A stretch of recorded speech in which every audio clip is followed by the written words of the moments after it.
So the way I think we're going to arrange the evening is I'm going to give you an introduction in the context to the concept of the gray zone, then we're going to watch the movie, and then I'll talk a little bit about the Sonderkommando and the special squads, and then we can discuss the topic. It's a very difficult and controversial issue, and I think appropriate to explore in the week that we're also commemorating the Shoah at Yom HaShoah in 2 days. When Primo Levi, who was an Auschwitz survivor, published his essay, The Gray Zone, in the 1980s, it sort of shattered popular assumptions, I think, about the mass murder of European Jews. And in the United States, these assumptions were reconfirmed over and over by what I like to call the Hollywood Holocaust. It's sort of this relentless output of Hollywood television and film production since the miniseries Holocaust aired in 1978, and I'm sure some of you still remember that. I was like 16 years old at the time when that came out. And what were these assumptions? Well, for one, and I'm just going to list 3 here. For one, there was this notion that new prisoners in camps in Auschwitz were always received with sympathy and solidarity by the older prisoners, right?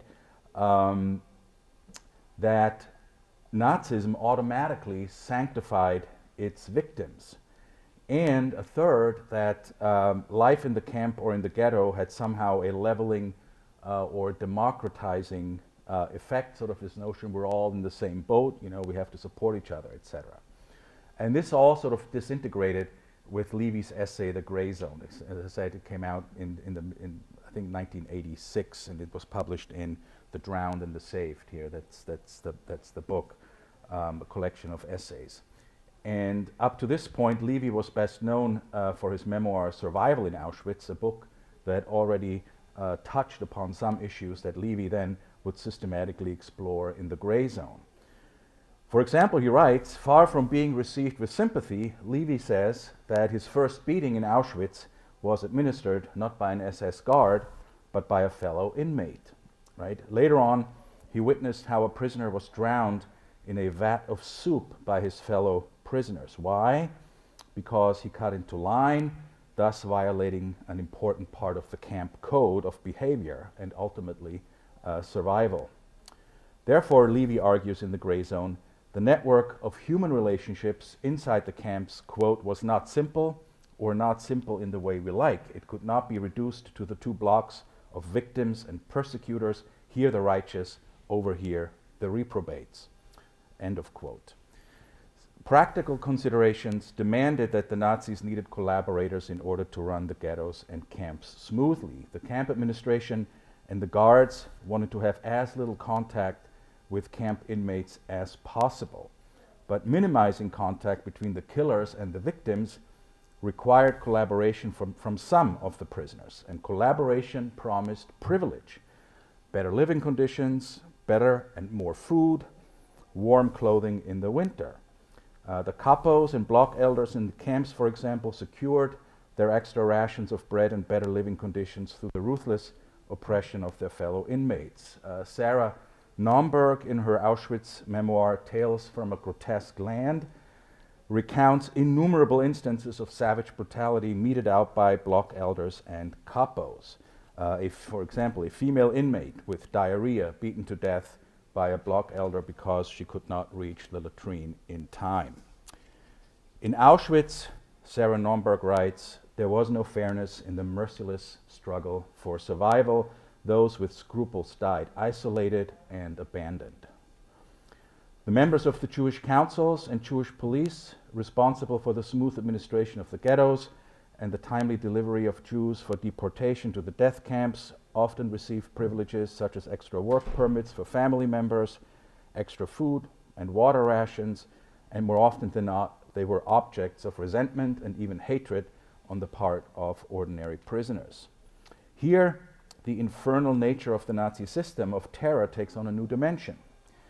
Before killing them as innocents, the Nazis wanted to burden the victims and I'm quoting Levy here again, quote, with guilt, cover them with blood, compromise them as much as possible, thus establishing a bond of complicity so that they no longer can turn back, end of quote. So according to Levy, the gray zone is a zone where masters and servants, victims and perpetrators overlap. It complicates judgment. And when we talk about judgment, you know, I'm going to sort of address this after the film, because Levy makes clear throughout his essay that these people cannot be judged, you know, in an ordinary way, because they lived in a situation that was not ordinary, right? This brings us to the Sonderkommando, the topic of the film. Levy calls the Sonderkommando, so he says, conceiving and organizing these special squads was National Socialism's most demonic crime, end of quote. An extreme case of collaboration, he says. These special squads had two main tasks. One was to lead the victims into the antechamber of the gas chamber and to deceive them into believing they were merely here for a shower. They were told to neatly hang their clothes on hooks and remember the number, make sure to tie their shoes together so they would not be separated when they returned for them. After the gassing, they entered the Sonderkommando would enter the gas chamber, disentangle the bodies, remove gold teeth, and then burn the bodies in the crematorium's furnaces. At first, the SS chose members of the Sonderkommando from prisoners already in the camp, mostly on basis of physical strength. In a few rare cases, prisoners were enrolled as a form of punishment, and later on, the SS picked members for the Sonderkommando directly at the railroad platform as the convoys arrived, where the arriving prisoners, at least the young men, were the most disoriented and distressed, but young men were still strong and not yet emaciated. All right? So as you will see, these prisoners enjoyed privileges other prisoners could only dream of for a short period of time. Unless other forms of privilege in the camp, members of the Sonderkommando had virtually no chance of survival. Being enrolled in the commando was basically a death sentence. Nobody was supposed to survive, so they could tell what was going on in the crematoria. The commandos existed for 3 to 4 months at a time, and they were then replaced with a new one. And as its initiation, the next squad would burn the corpses of its predecessors. Now, this film tells the story of the 12th Sonderkommando in Auschwitz. There were a total of 13. So this was the second to last. The film plays around October 1944, so it's almost, we're moving towards the end of the war. And this film premiered at the Toronto Film Festival in 2001. And after that was in short release in New York and in some other big cities in the United States, but there was no really wide release for this film, okay? And few people have seen the film, and I have to admit that I only watched it on Friday because I have heard that the film was so gruesome and that I couldn't really, I couldn't show that film to my students, you know, at the college. That would be, we can discuss this afterwards. I'm not a big fan of Holocaust-related films because they usually always get it wrong, right? With a very few exceptions.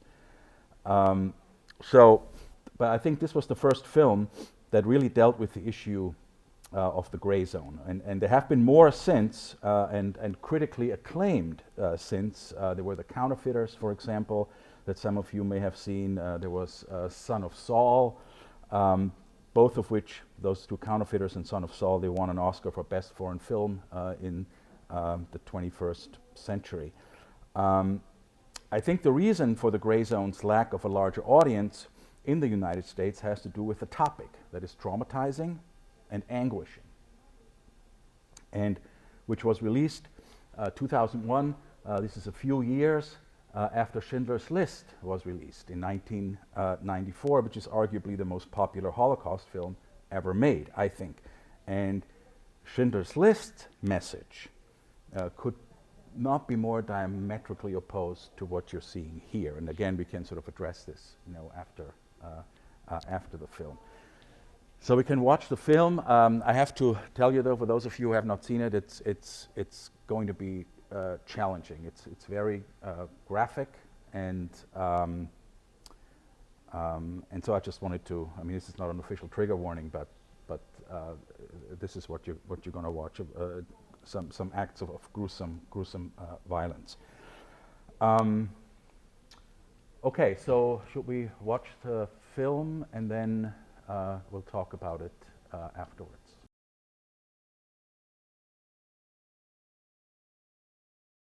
The film was based on the memoir of Dr. Niesli, the Hungarian doctor, and it took actually very little dramatic license. What you saw actually happened, that the crematoria were destroyed, but number 2 and 4 were still operating until almost the time of liberation in January 1945. The girl who survived the gas, this was also dramatic license at the end of the film. The girl who survived the gas was killed almost immediately after she was revived, not by Moosfeld, but by one of his underlings. He was, he was ordered to kill her. So this was sort of, in the end, dramatic license. So Primo Levi tries to answer the question why Jews were picked to do this.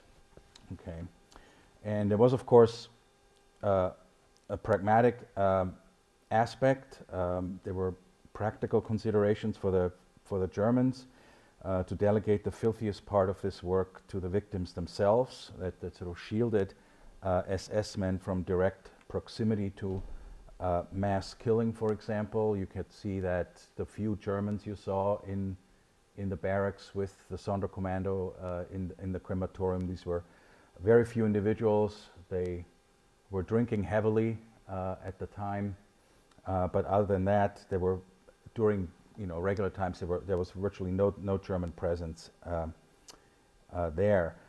But behind the pragmatic aspect, Levy says, there were other more subtle aspects that can be perceived, and this is what he says. He says, this institution represented an attempt to shift onto others, specifically the victims, the burden of guilt, so that they were deprived of even the solace of innocence.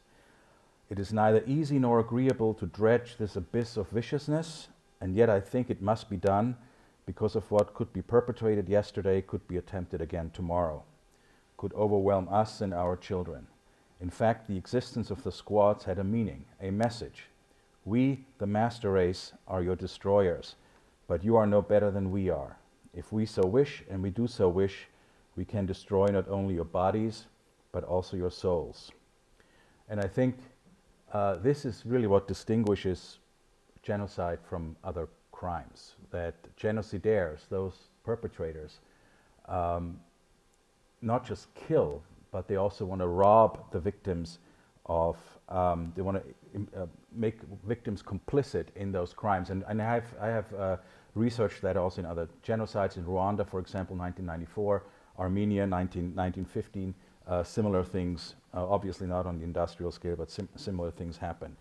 Hannah Arendt, the German Jewish philosopher, wrote an essay called Concentration Camps, and she argued that before they died, the victims underwent a process of dehumanization and moral corruption that allowed the perpetrators to literally kill what she called the moral person in man. And Levy calls it the demolition of man. And this, she believes, made martyrdom during the Holocaust impossible. Prisoners who struggled to survive the camps were forced to make choices that ordinary people in ordinary times would never have to make. So again, for me, the key figure here is Dr. Niesli and his choice of participating in these inhuman experiments with Dr. Mengele in order to save his wife and his daughter. Lawrence Langer, a distinguished literary scholar, introduced that term choiceless choices to describe the circumstances that victims faced during the Holocaust. In ordinary life, Langer says, we can choose between good and bad, or even between the lesser of two evils. During the Holocaust, however, Jews faced making decisions not between life and death, but between one form of abnormal response and another, both imposed by a situation that was in no way of the victim's own choosing. And Levy also insists always in his essay that, quote, no one is authorized to judge, not those who lived through the experience of the camps, and even less those who did not. So the Holocaust here is a story without redemption, without heroes or martyrs, I believe. And this is, because again, they did something, but it didn't stop the killing, right? There were still 2 crematoria that sort of were working for the duration of the war. And this is I think, particularly difficult to stomach with American students that I'm teaching every fall in my class, and because our culture demands sort of a happy ending to any story because it is steeped in such positive thinking and perennial optimism. So it's no surprise that, for example, the Diary of Anne Frank is the most popular Holocaust memoir in the United States, okay? Because it is the only memoir I can think of that brims with hope for mankind, right? The movie version of the Diary of Anne Frank ends with Anne's voice off camera when she says, in spite of everything, I still believe that people are really good at heart. In the book, the tree in front of her window becomes that symbol of hope. And belief in redemption also explains, I think, the box office success of Schindler's List. The film probably did more than anything else, as I mentioned earlier, since the broadcast television series Holocaust, to raise awareness about the Shoah in the broader public. But the film ultimately is about redemption, ironically turning a German into a messianic figure in the process. And the popularity of the Diary of Anne Frank's Diary, of Schindler's List, show us that we are uncomfortable with a historical event that aimed and succeeded to crush the spirit of humanity. For survivors, survival often meant eternal despair, devoid of hope. Primo Levi actually committed suicide, I believe, in 1987. I forget, 86 or 87. Eternal despair and devoid of hope. Contrast Elie Wiesel in Night, the last page of the book Night, with Anne Frank's message of hope. Elie Wiesel writes, "Never shall I forget that nocturnal silence which deprived me for all eternity of the desire to live. Never shall I forget these moments which murdered my God and my soul and turned my dreams to dust. Never shall I forget these things, even if I am condemned to live as long as God himself, never." So this is all I have to say, and we could discuss this, or as I said, it's very difficult to talk about, very traumatic. Or if you have questions or want to say something. We have time, Karen, right? We have a few minutes for Yeah. questions. Yeah. In looking at the horror of what this does in terms of our soul, I've been relating this to the war in Ukraine and wondering about the survivors in Ukraine being faced with what the Russians are trying to do in terms of getting them to turn on each other, and the similarity between this over a short period of time. Well, I think historically, it's an interesting question, but I think historically the two are not comparable for obvious reasons, right? I mean, the Jews during the Holocaust, they were stateless, they had no arms, they had nobody to help them, there was nobody shipping tanks and so forth. But the Ukrainians face somebody who wants to erase them, who says you have no right to exist, right? And there's an interesting arc of history here, because outside of Kiev is Babin Yar, which was the site of the greatest mass shooting during the Holocaust. Holocaust by bullets, where the Germans killed 33,000 Ukrainian Jews from Kiev and the surroundings. And in Babin Yar, Babin Yar was one of the last Holocaust memorials in Europe that was built there, because during communism, when it was the Soviet Union, the murder of the Jews was not acknowledged by the Soviet regime, right? When you went to Auschwitz in communist Poland, it would tell you that 1.2 million were murdered in Auschwitz, but the word Jew was never mentioned, right?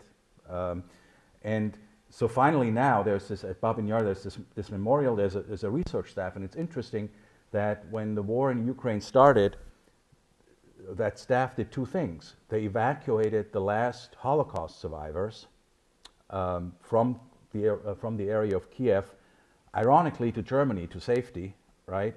And then they started to work documenting war crimes, during the war. They went out to all these villages, to Bucha, and they started documenting war crimes there. So this is long arc of history. So.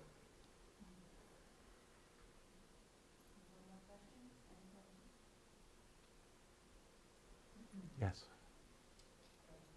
You said you would not show this to your students. Well, why? It's when I teach that subject, I show a different film. I show The Counterfeiters. Has anybody heard of that film or seen it? It won Oscar for Best Foreign Film, I think, in 2006 or 2007. The Counterfeiters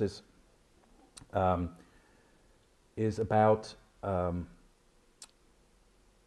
a Jewish commando in the Sachsenhausen concentration camp in Berlin. It was not a death camp, it was a regular concentration camp, but it was an operation, it was called Operation Bernhard, where printers and counterfeiters, Jewish counterfeiters, like they used to be like, petty criminals before the war, counterfeiting money, right? And they used to, they would work in Operation Bernhard to counterfeit American dollars and British pounds to flood the British and the American economies with counterfeit money to destroy their economies, right, during the war, right? And this is when I teach the gray zone in that way. What kind of choices do they make, right? They're making a choice to live, but to work towards helping the Germans win the war, if that scheme would work, right? And the film is less graphic. There's more dialogue specifically for that. I mean, there's some graphic violence, right? But I just find that often students are overwhelmed with a film like this because they can't just even. It's if you're like 18 and you have and the Holocaust is something completely new to you as a academic subject, right? And you see this, that you could easily be overwhelmed. So that's why this is hard. I mean, this was a hard film to watch, right? It was incredibly difficult to watch for us, for adults like our age. So yeah.